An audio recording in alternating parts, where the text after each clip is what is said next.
Praise the lord. దేవుడికి స్తోత్రం. అందరికి కూడా వందనాలు.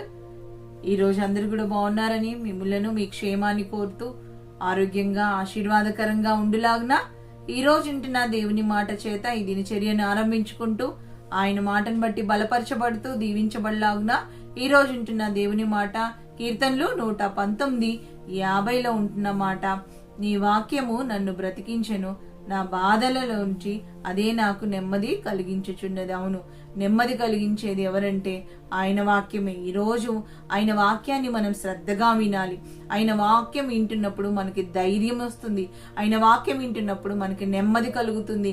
ఆయన వాక్యం వింటున్నప్పుడు మనం బలమును పొందుకుంటాం ఆయన వాక్యము చేతనే. అందుకనే ఆయన అంటున్న మాట 119వ కీర్తన 9వ వచనంలో ఆయన అంటున్న మాట చూసినట్లయితే, యవనస్తులు దేని చేత తమ నడతను శుద్ధి చేసుకుంటారు, ఆయన వాక్యాన్ని బట్టే తమ నడతలు శుద్ధి చేసుకుంటారు. ఆయన వాక్యంలో శక్తి ఉంది. ఆయన వాక్యంలో మరి ఎంతో బలం ఉంది. ఆయన వాక్యము ఏమంటే, నీ వాక్కు వెల్లడగుట చేతని వెలుగు కలుగుతుందంట. అవును, చీకటంతా పోతుంది, అంధకారం అంతా పోతుంది, దురాత్మ శక్తులు దుష్ట శక్తులన్నీ పారిపోతాయి. అవును, ఆయన వాక్యం విన్నప్పుడు. అవును, ఆయన వాక్యం ఎంత నెమ్మదినిస్తుంది కదా. నీ వాక్యమే నాకు నెమ్మది కలిగించింది ఆయన అన్ని భక్తుడు అంటున్నాడు. చూసినట్లయితే మరి యోబు ఎన్ని బాధలు పడ్డాడు. మనుషుల మాటలు, స్నేహితుల మాటలు, మరి ఎలిఫస్, జోఫరు, బెల్దదు ముగ్గురు కూడా మరి బాధించిన వారిగా ఉన్నారు. అంతేకాకుండా అతన్ని నిందించిన వారిగా ఉన్నారు. నీ పాపమే, నీ దోషమే అంటూ మరి వ్యతిరేకించిన వారిగా ఉన్నారు. కానీ ఇక్కడ చూసినట్లయితే యేసయ్య నిన్ను మరి ప్రేమించి, ఆయన మాటలే, ఆయన వాక్యమే ప్రేమించేదిగా ఉంటుంది. ఆయన వాక్యమే బలపరిచేదిగా ఉంటుంది. ఆయన వాక్యమే నిన్ను పురికొల్పేదిగా ఉంటుంది, నిన్ను నిలబెట్టేదిగా ఉంటుంది, నిన్ను ప్రోత్సహించేదిగా ఉంటుంది. గనుక ఆయన వాక్యాన్ని నమ్మే వారిగా ఉండాలి. ఆయన వాక్యం మీద ఆధారపడే వారిగా ఉండాలి. ఆయన వాక్యము నిజమని విశ్వసించే వారిగా ఉండాలి. అవును, ఆ వాక్యమే.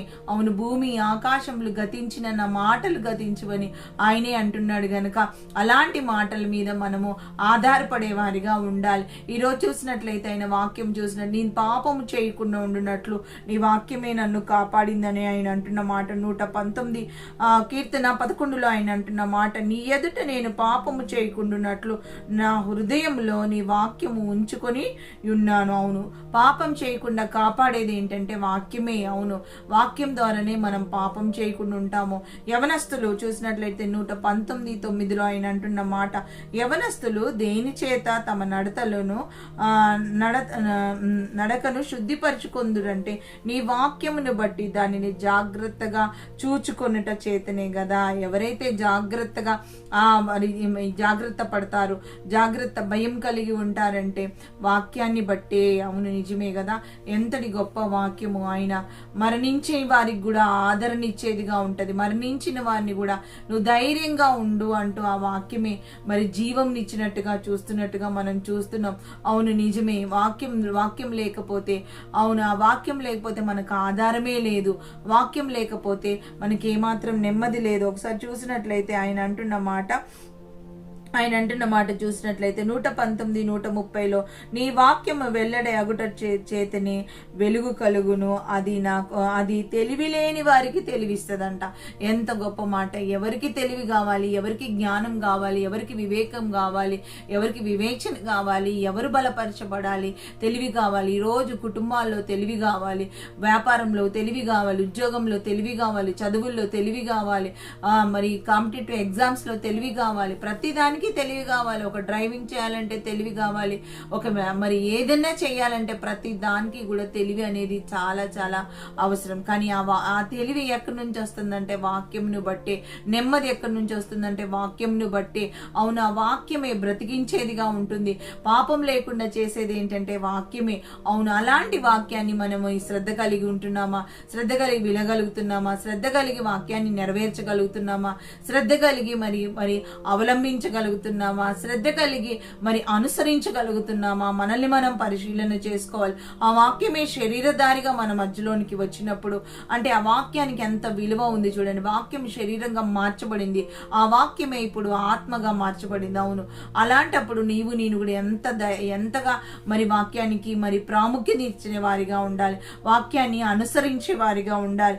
ఆయన అంటున్న మాట చూసినట్లయితే, ఆయన వాక్యం గురించి మరొక మాట ఆయన అంటున్న మాట, వాక్యంని బట్టి నా అడుగులు స్థిరపరచబడుతున్నాయని 119, 133లో, నీ వాక్యముని బట్టి నా అడుగులు స్థిరపరచబడును, ఏ పాపము నన్ను ఏలనియద్దు. అవును, ఏలనియద్దు. ఏ పాపం కూడా ఏలకుండా ఉండాలంటే ఆయన వాక్యమును మనం వినేవారిగా ఉండాలి, ఆయన వాక్యమును మనము మరి అనుసరించే వారిగా ఉండాలి, ఆయన వాక్య ప్రకారం మనం నడిచే వారిగా ఉండాలి. అవును, ఆయన అంటున్న మాట 119, 105లో ఉంటున్న మాట, నీ వాక్యము నా పాదములకు దీపము, నా త్రోవకు వెలుగై ఉన్నది. అవును, ఆయన త్రోవకు, మన త్రోవకు వెలుగై ఉన్నది. 119వ కీర్తన చూసినట్లయితే, చదివినట్లయితే ఎన్నోసార్లు ఆయన నీ వాక్యము, నీ వాక్యము, నీ వాక్యం అంటూ మరి వెల్లడిపరిచినట్టుగా మనం చూస్తున్నాం. అవును, నీ వాక్యం నన్ను బ్రతికించిందయ్యా, నా బాధల్లేలో అది నాకు నెమ్మది కలిగించిందయ్యా. అవును, మనమందరం కూడా మరి నీకున్న బాధలన్నీ తీర్చేది ఎవరంటే ఆ వాక్యం ద్వారా నేను బలపరచబడతావు, ఆ వాక్యం ద్వారానే దేవుడు కార్యం చేస్తాడు కదా, నెమ్మది కలిగించుచున్నది అనేసి అంటున్నాడు.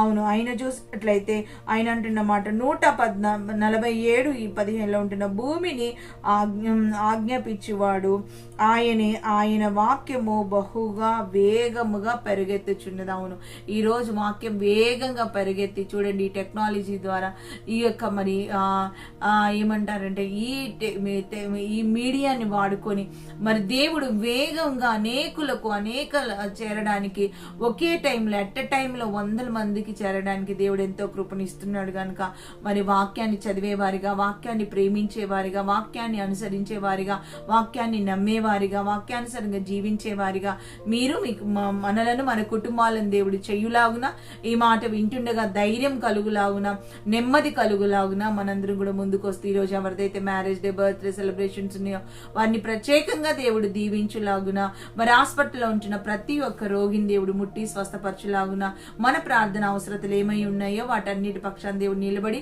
వాటిని నెరవేర్చులాగున, మరి రక్షణ లేని ప్రతి ఒక్కరికి, యావత్ జనాంగానికి, ముఖ్యంగా భారతదేశానికి దేవుడు రక్షణ ఇచ్చులాగున, మరి దేవుడే కృప చూపించులాగున, ప్రయాణాల్లో ఆయన రక్తం పైబడలాగున, వాహనాల చుట్టూ ఆయన కంచె వేయబడలాగున, అప్పు సమస్యలు కొట్టివేయబడలాగున, మరి గర్భఫలాన్ని దేవుడు అనుగ్రహించలాగున, ప్రతి ప్రార్థన అంశమును ఆయన నెరవేర్చులాగున, ఉద్యోగమైనది, వ్యాపారమైన అని కుటుంబాల్లో మరి సమాధాన నెమ్మదిని ఇచ్చేలాగున మనందరం కూడా ముందుకు వస్తూ చిన్న ప్రార్థన చేసుకొని దేవుని నామాన్ని గొప్ప చేసుకుందాము. అయ్యా, నీ వాక్యం నాకు కావాలయ్యా, నీ వాక్యం ద్వారా నేను బలపరచబడాలి, నీ వాక్యం నేను నమ్మాలంటూ మనమందరం కూడా అప్పగించుకునే వారిగా చిన్న ప్రార్థన చేసుకొని ఈ దినచర్య అంతటినీ కూడా ఆయన పాదాల చెంత పెడుతూ మనం దీవించబడలాగున మనందరం కూడా ఏకీభవిస్తూ ప్రార్థన చేస్తాం. యేసయ్యా, నీకు వందనాలు, స్తుతులు, స్తోత్రములయ్యా. భక్తుడైతే చెప్తున్నా, నీ వాక్యం నన్ను బ్రతికించినది, నా బాధల్లో నాకు నెమ్మది కలిగించినది. అవును నైనా, నీకు వందనాలు, నెమ్మది కలిగించే నీ వాక్యాన్ని, బాధల నుంచి విడుదలిచ్చే నీ వాక్యాన్ని మేము నమ్మేవారిగా, అనుసరించేవారిగా, అవలంబించేవారిగా, అనేకులకు ప్రకటించేవారిగా, ప్రచురపరిచేవారిగా మమ్మల్ని అందరినీ చేసి ఆశీర్వదించమని యేసయ్య నామంలో ఈ దినచర్య అంతని నీ చేతులకు అప్పచెప్తూ, అయ్యా ఎవరైతే ప్రార్థన సహాయాలు అడుగుతున్నారో వారందరి ప్రార్థనలు కూడా నెరవేర్చమని యేసయ్య నామంలో అడిగి వేడుకుంటూ, నైనా యేసయ్య నీకు వందనాలు. ఎవరైతే సబ్స్క్రైబ్ చేశారో, లైక్ చేశారో, షేర్ చేశారో, వాక్యాన్ని ప్రతి దినము మానక ప్రభా వింటున్నారో వారు ప్రత్యేకంగా దీవించబడి ప్రభా నీ సాక్షిగా నిలబెట్టమని యేసయ్య నామంలో అడిగి వేడుకుంటూ ఆశీర్వదిస్తున్నాం తండ్రి. ఆమేన్, ఆమేన్, ఆమేన్, ఆమేన్. అందరికి కూడా వందనాలు. Praise the Lord. God bless you.